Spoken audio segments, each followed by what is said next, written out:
when God hits you in the face, you sober up. Okay, remember, he was probably drunk.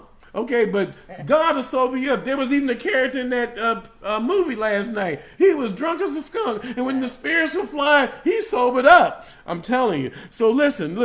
And then it says, then the king's color changed and his thoughts alarmed him because he knew he was out of order. Okay.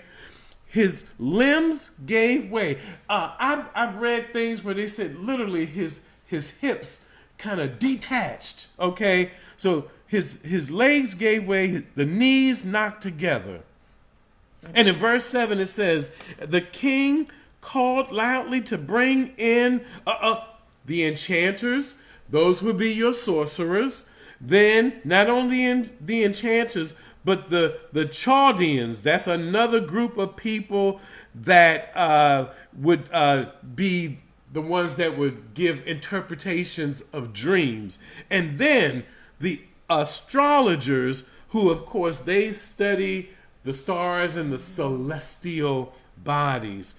Kind of sounds like those same folk that King Herod kind of brought to the table when trying to figure out where the Messiah was. But I digress. Okay.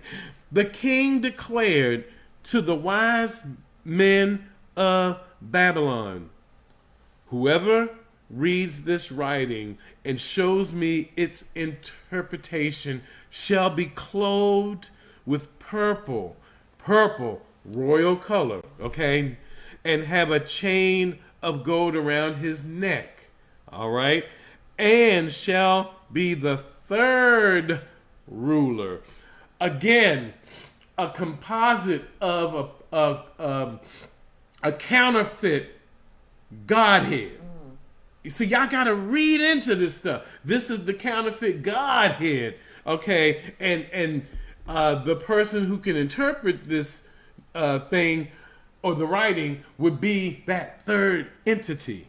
Anyway, it then says, then all the king's wise men came in, and they could not read the writing or make known to the king the interpretation.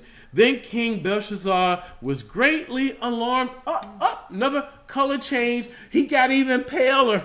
I guess after a while he'd be as white as the light that's shining on my face right now. Okay, but here we go. And not only did his color change, and his lords were perplexed. Everybody's sobered up now. Okay, so understand this, that how could the Chaldeans and the astrologers and the enchanters, the magicians and the warlocks, how could they understand the writing that comes from God through his spirit? They could not. And so now I'm going to give a shout out to the ladies, because in verse 10, here comes the queen. Y'all could just say, here comes the queen.